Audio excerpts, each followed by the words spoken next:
Hello. So today is part two of ego versus true self. The main reason is that even though I pointed out in the previous video that it's not a very easy concept to put to use, so to say, right away. It seems clear when you first hear about it.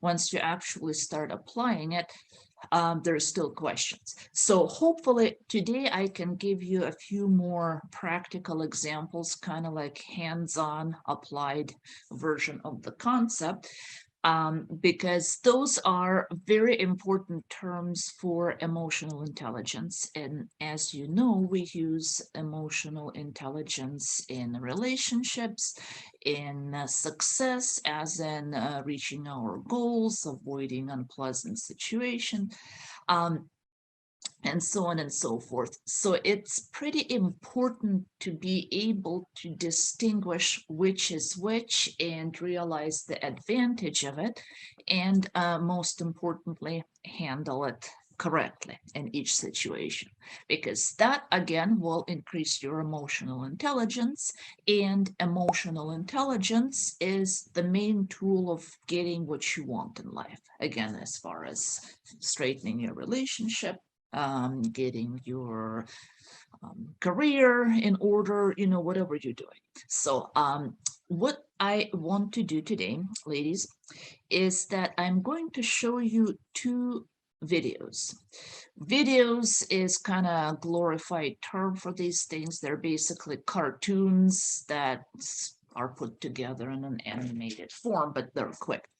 And so once you look at those cartoons, what I want you to do is determine for each situation that I can't talk today, that they portray, if the response is fueled and backed up by ego or by true self. For those of you who haven't seen other videos, go back and rewatch the previous video. I explain ad nauseum there what ego and true self are, and I am going to circle back to the concept today as well, but I don't want to repeat everything, otherwise it's going to go forever. So just go ahead and rewatch the couple videos that I have on it, probably more than a couple, but to get a concept if you're not familiar. But we will kind of go over the concepts here as well. So let me go ahead and show you those videos. And ladies, I'm going to ask you questions, and I'm going to have you identify what is being shown in either one. So here comes the first one. And I'm going to be the voiceover here because it's not there.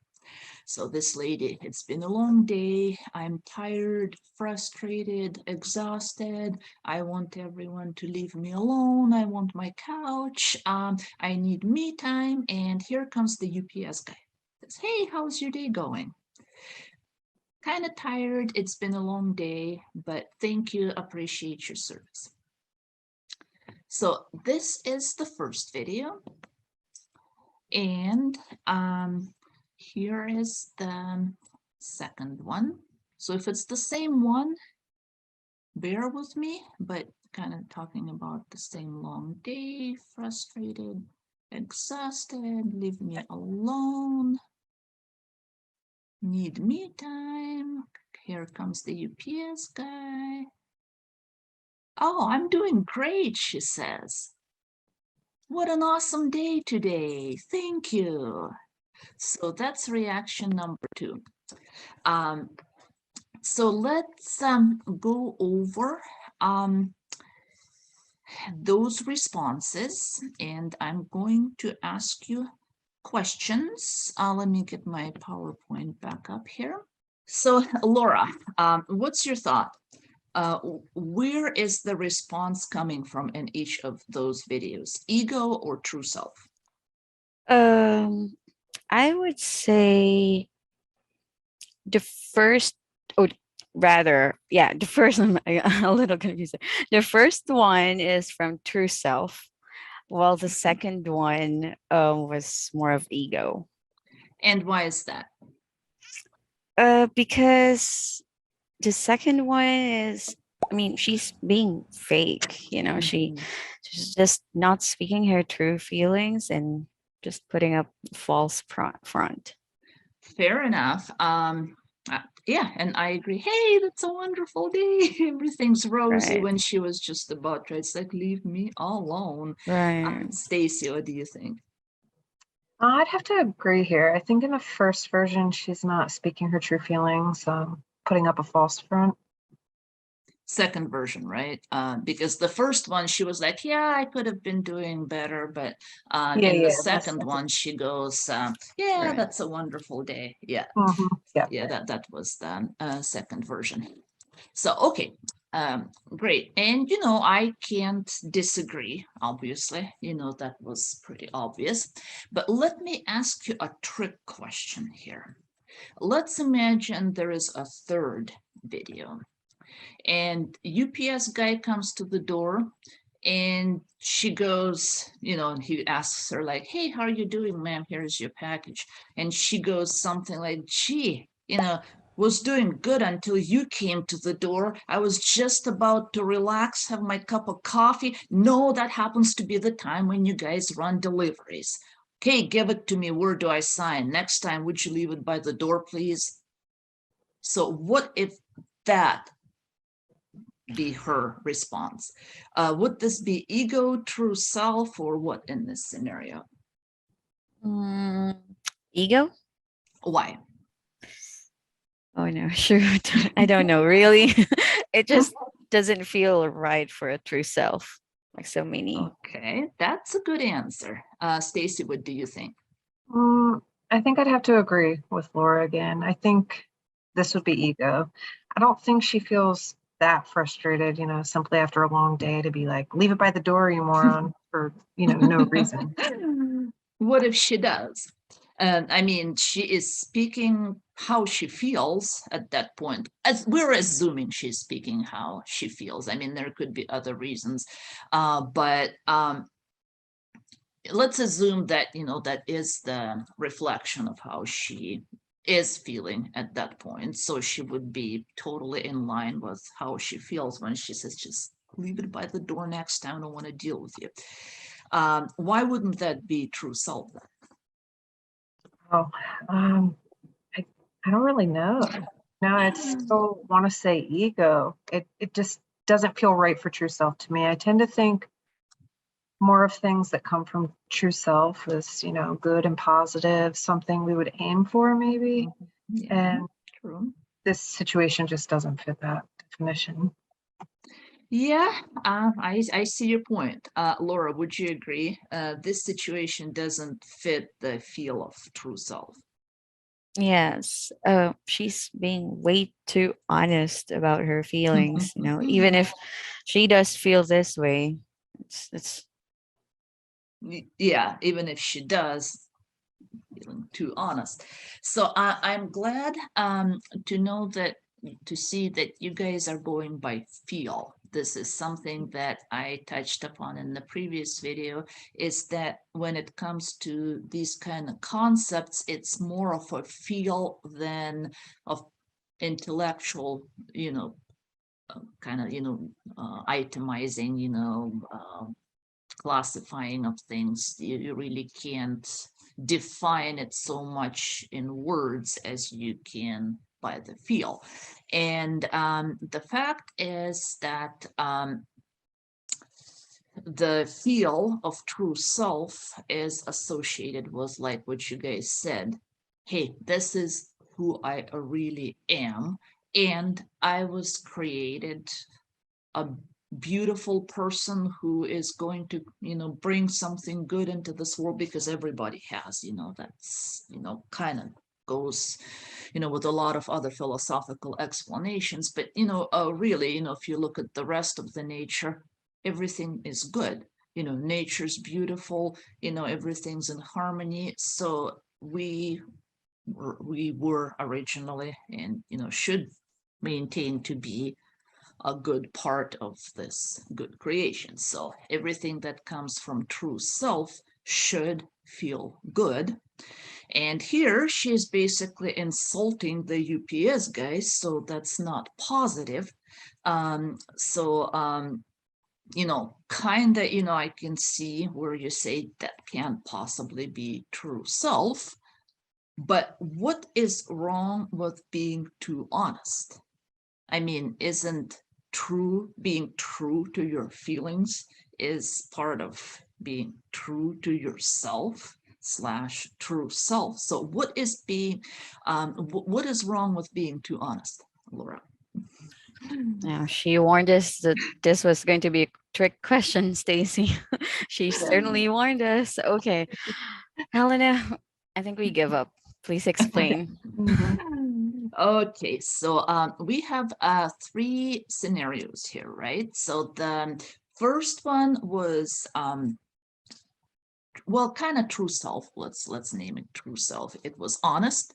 The second one was what we determined fake, and the third one was too honest.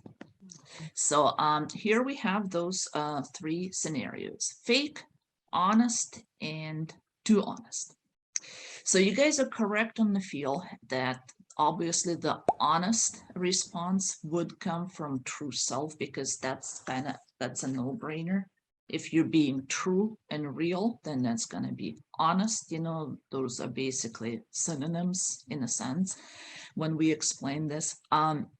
We'll call this an honest scenario, and I'll start explaining the rest. I'll explain each one in sequence. Let's proceed and look at our diagram here. This is the diagram that I explained a lot, or quite a bit, about in the previous video, and I hope you guys can see my cursor here. So we started with you as a person, and so there is this ego that you oftentimes project your true feelings to and through, most importantly, and that's how you interact with the world around you. Again, I'm not going to go into a lot of detail. You want detail, please rewatch the previous video, because we kind of got to keep these things moving along. But what other things feed into this ego is also your superego, and what one of the forefathers of psychology by the name of Sigmund Freud called id. Again, I think it's the German for it, but don't quote me on that. I'm not sure. Just called id, and that's what we know it by. So superego, briefly, is the public opinion, I should say, briefly, the egregores that we subscribe to. Again, in previous videos, I give more extended examples of that, but again, briefly to bring people in who haven't seen them and to save you hours of going through, is if you think about yourself, you, true you, being among your parents and their coworkers, or at your boss's birthday party and his environment. And if you think about yourself sitting in a club with your own friends, you're still the same person, but you're going to act and probably even think a little bit different. Because if your boss's friends all share some kind of different political opinion, you're probably going to be like, well, maybe there is some sense to it, at least, a little bit part of it. You wouldn't be as sure about expressing your views, and you inwardly would be even kind of questioning and doubting them. And if you're there long enough, the longer you are, the more you're going to be trying to scrutinize how you truly feel and believe. And then when you're at the club, even though you're still the same person and you still want to be respectful, you have a lot less self-restraint, so to say. And so what you normally wouldn't think would be appropriate, among your friends, you can let loose, and the way you talk, the way you act, somehow this threshold of socially appropriate changes a little bit. And I may be exaggerating a little bit to make a point here. Obviously, not everybody, not in every situation, not always. But I'm trying to give you an example of how it can be and is lots of times. And this is the way to illustrate that this superego that is kind of over everything that you do, the society, the beliefs that we grew up with, the dominating opinion would contribute to your ego, which is your projected front to the world. Id, down below here, is the way I like to term it is it's kind of the dark part. That's the center for our dirty thoughts, lust, and desires, so to say.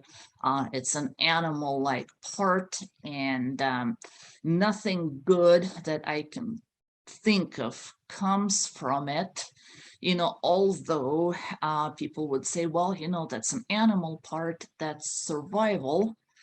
The thing of it is that unless this id is restrained somehow, it will run totally rampant. There is a saying out there, we all would be barbarians if we could. So if we don't intellectually, consciously keep our animal part under control, we would become animals. So it may be good in terms of survival thing, but again, it does not know its limitations. So by itself, it's destructive. So let's go back to what we're talking about here, and the concept of honest. And so what you guys are saying is that, hey, that feels real. She is speaking her true feelings. She is being herself. And so if this is her, this is the true self here, right? I hope you see my cursor, right?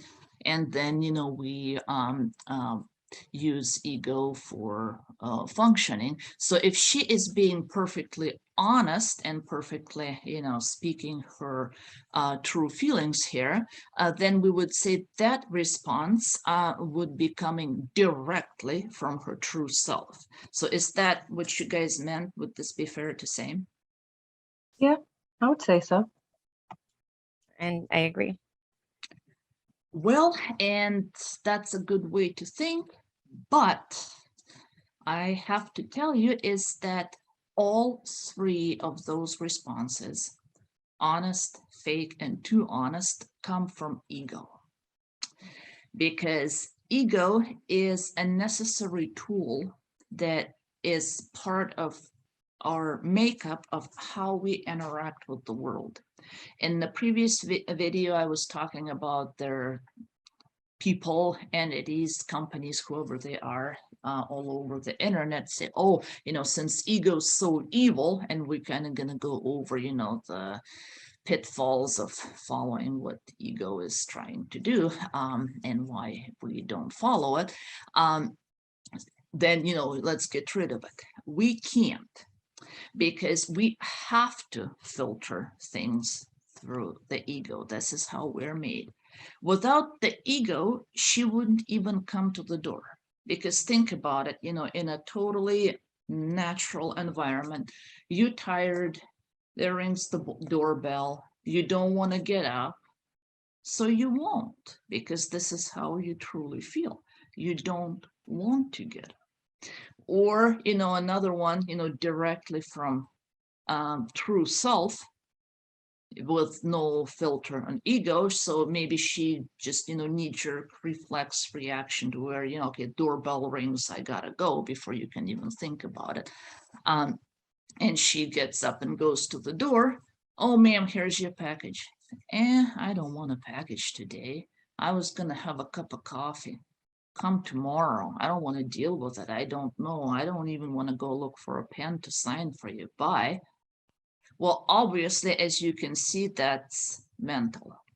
That is mental illness without the ego. And when we deal with mental illness, when you see a response like that, which, some people actually do that, if they're mentally unwell, they won't get out of their chair to answer the door, or they would give you some kind of oddball answer like this. Because this, boundary, this sac, so to say, that contains the ego, those neurons that keep them intact are either misfiring or damaged, and this sac is leaking. And so they're not retaining anything in there. And that's the nature of their mental illness.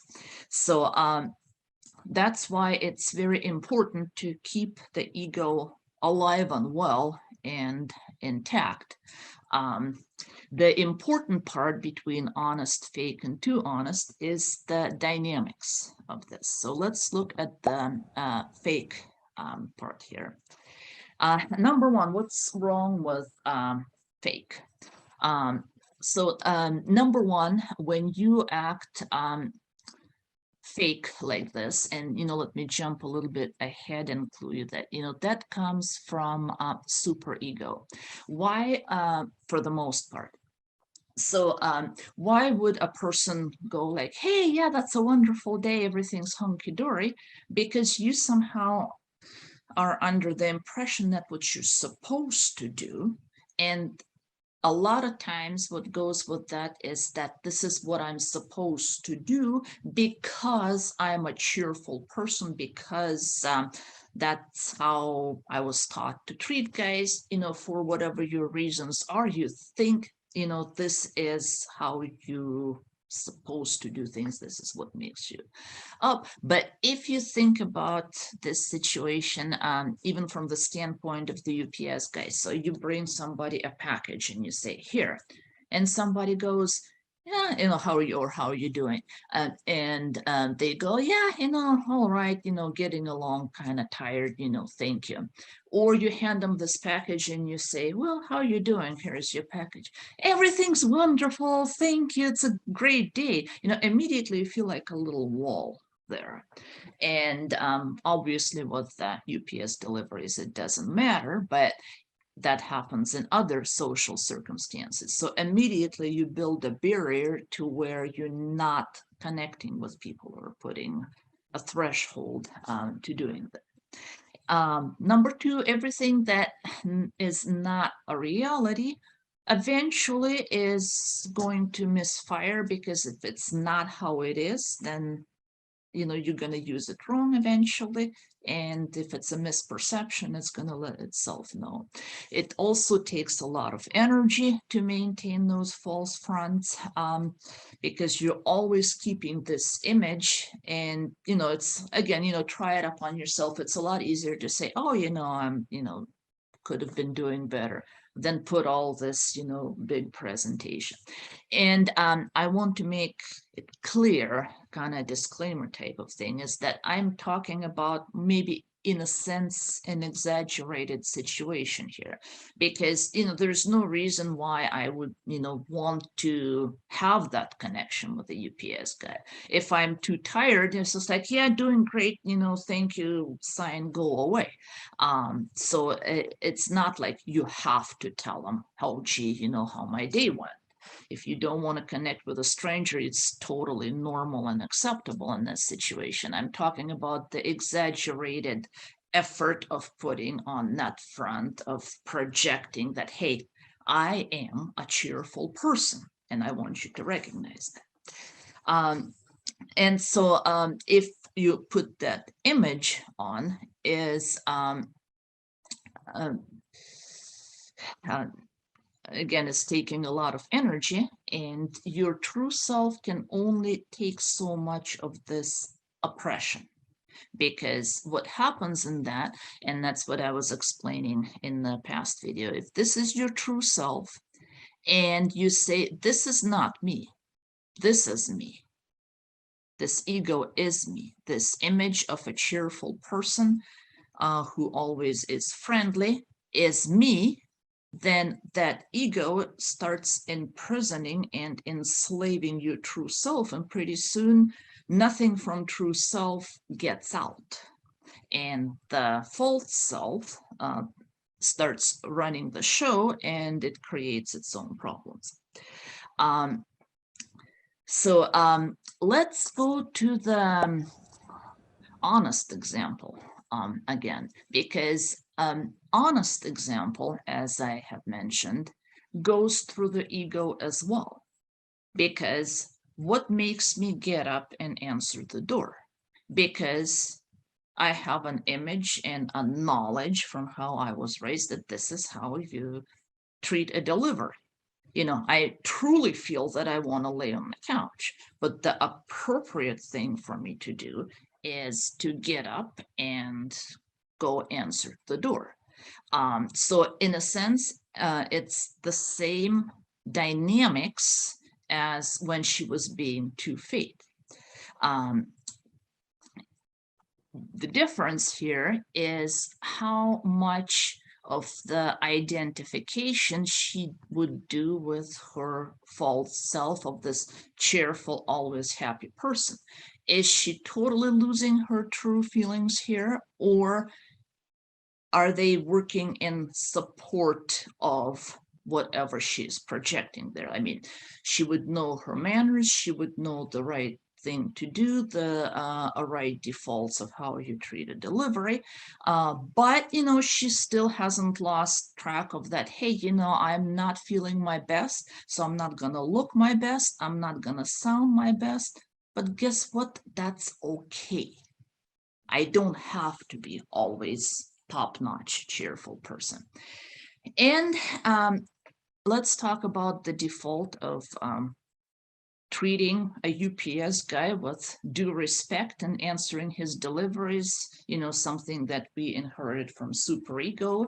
And this is, what we're using as our tool of interaction from the world, as I've explained earlier, as opposed to not even getting off the couch or telling him, go away, I'm not going to sign today. So Laura, why is this a good default? Because you want to receive the package. In my experience, I mean, if you miss a delivery, like this means you have to go to their office the next day, stand in line for 30 minutes, and we all know it's a lot of hassle. Exactly. So by having this default, number one, we save a lot of energy. That's what those defaults are for in our brain, is that if we have to make a decision every time we do something, that's exhausting. When we know that when the door rings, we don't have to think, we just go and answer the door, we don't have to spend the energy. Number two, like Laura just said, it's a good thing to stay on the good side of the UPS man. Because if you don't receive a delivery, it's going to be a disadvantage to you, in the first place, and probably mainly because UPS not going to care, whether you get your package, but you will. And if the way you act prevents you from doing that, that's a detriment to you, your true self, including. So even though it comes from super ego, it's a good thing that comes from there. Not everything that comes from those two and is centered in our ego is bad. That's important to understand. What I'm trying to emphasize, the problem occurs is when you say that this part is you. That's wrong. This is you.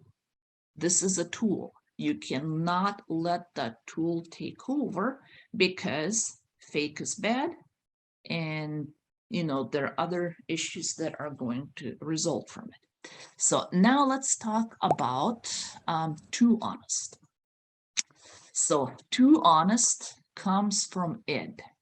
It comes pretty close to the mental health example that I gave you, is that if I don't feel like getting off the couch, I'm not gonna.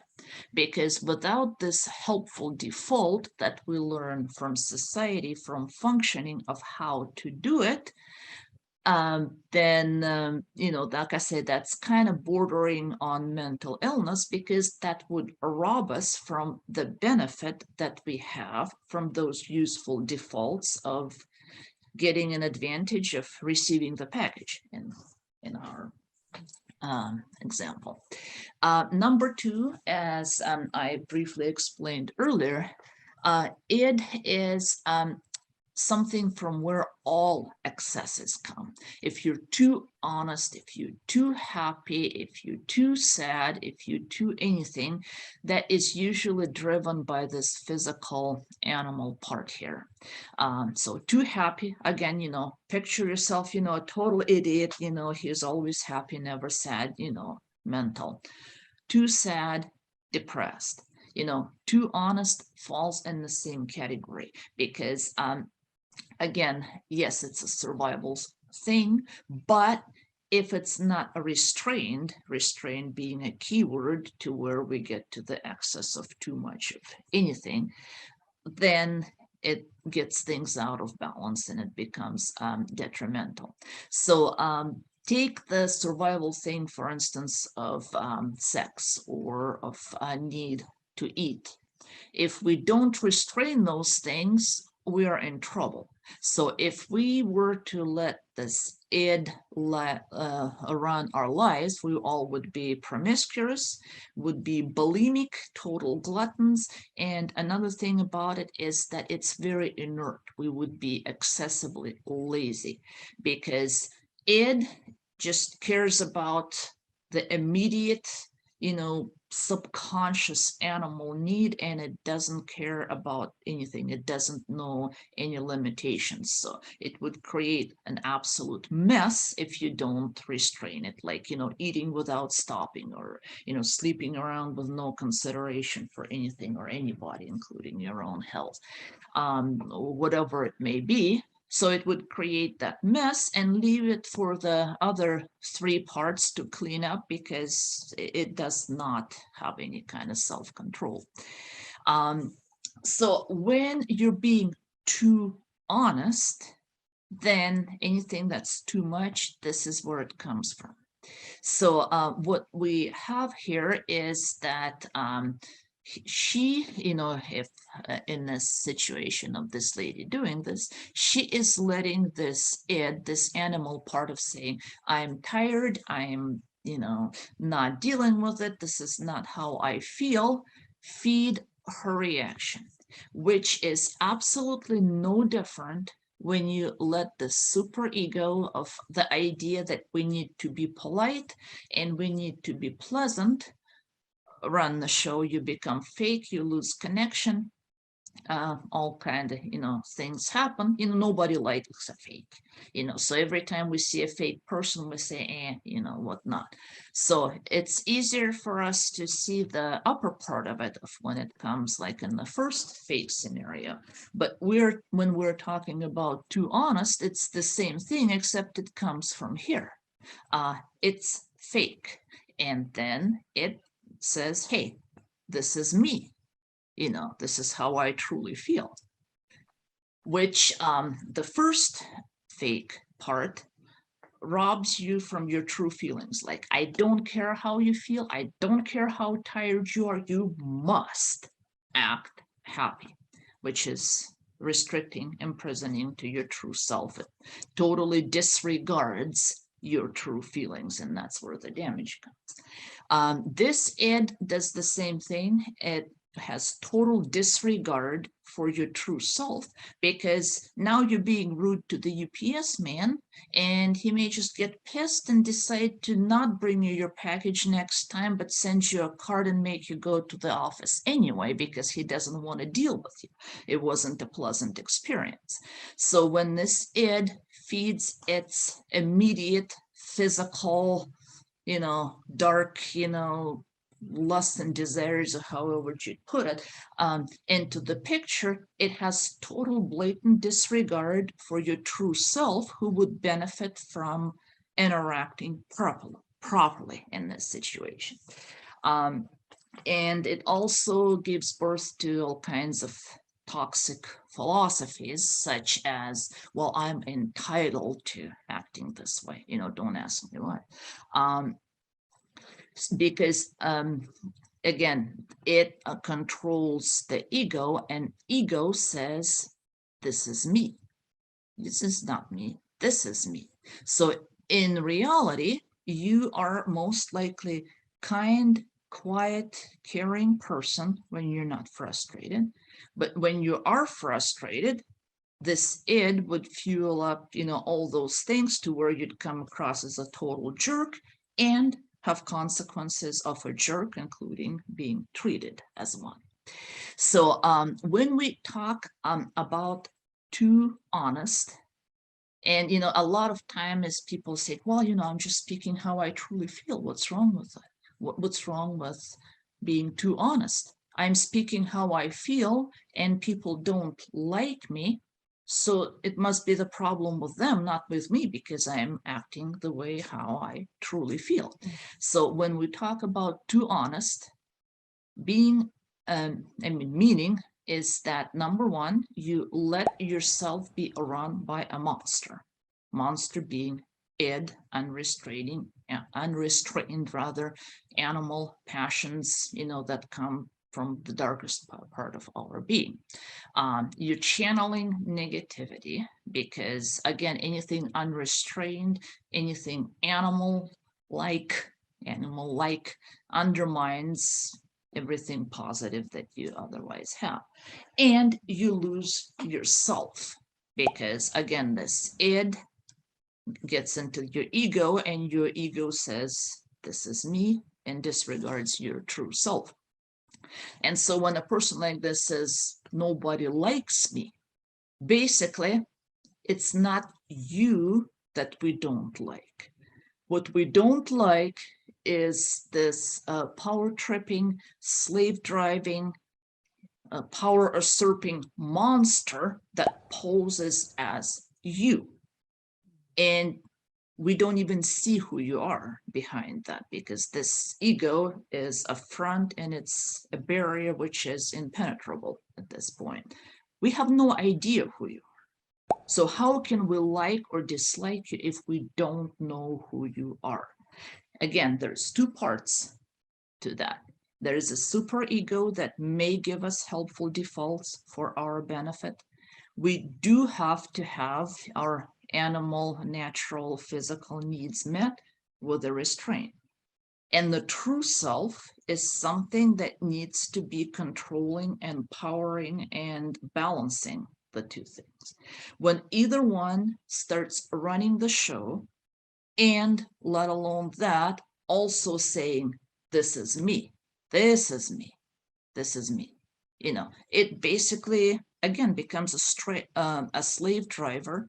It imprisons our true self, and it creates all kinds of problems for us. So takeaways of this part is that true self can stay in slavery only for so long. Again, this ego poses as you. It's not you. You are you, and your true self can only take so much of that before it says, you know what, I had it. I am depressed. I am, exploding with anxiety. I am ready to quit. I can't function. And then we sit and wonder, hey, why am I depressed? Why do I feel all this anxiety? Why is this happening to me? So this is the answer. Number two, personality X that we're talking about in the parallel group again, if you're in a relationship that you're kind of wondering what's wrong with it because it just does not feel like it is what it should be. That's probably because it's not. So that's the personality X series, and you guys can go look at it. So this personality X person is run by the ego, and their true self is in prison. So those of you who are in that group who are dealing with that, then this is your important takeaway, because know that when they do something that is totally frustrating, it's not them, it's their ego. So please remember that. and act accordingly. Number 3 is that when you're run by your ego with total blatant disregard for your true self, it deepens trauma because trauma is damage to your true self, as we explained in the other part. So when we are considering trauma-associated issues such as, why can't I succeed? Why can't I hold a job? Why am I having all these relationship problems? Why I have conflicts with my parents, co-workers, whatnot? And we come to realization is that you probably have some past trauma that is fueling all these events. If you continue in the same manner, it's only going to get worse. So this is the important part of understanding that, hey, if you know it's coming from your dark side of nature, also known as id, maybe you shouldn't let it run rampant. If you know you are giving super ego way too much power over your situation, maybe you should consider kind of standing on your own 2 feet and asserting your rights as a person, as your true self. It creates negative situations. For example, I've explained that if you present a fake front, you can't connect with people because we all know fake and we all don't like it. Everything fake is a turnoff. That's the next and the last one. We're going to talk about them together.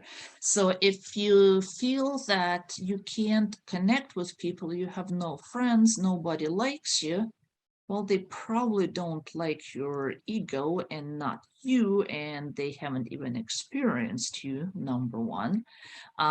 Number 2 is if you continue doing that and you keep this front, you're going to attract the situations that are associated with that. If you feel that you can't connect with people, you can't form friendships, you can have the benefit of friendships and, a whole slew of things, or even in a personal relationship, that is going to be a detriment. So this is my explanation, again, to give you more food for thought on ego versus true self. And I hope you guys use it appropriately. Do leave your questions in the appropriate form. They are welcome. And if the need be, we'll go over this again. I understand those are difficult concepts, but hopefully this will give you enough ammunition, so to say, to try each situation alongside of these. And the more you try, practice makes perfect. So pretty soon it will become a little bit more clear and a little bit more handy to say that, hey, I'm being run by my dark side here, I better stop. Or, hey, I'm only doing this because I think I should be doing this. What is the reality of the situation? But thank you guys. I'm going to stop the video here. Thank you all for your attention, and I will see you next time.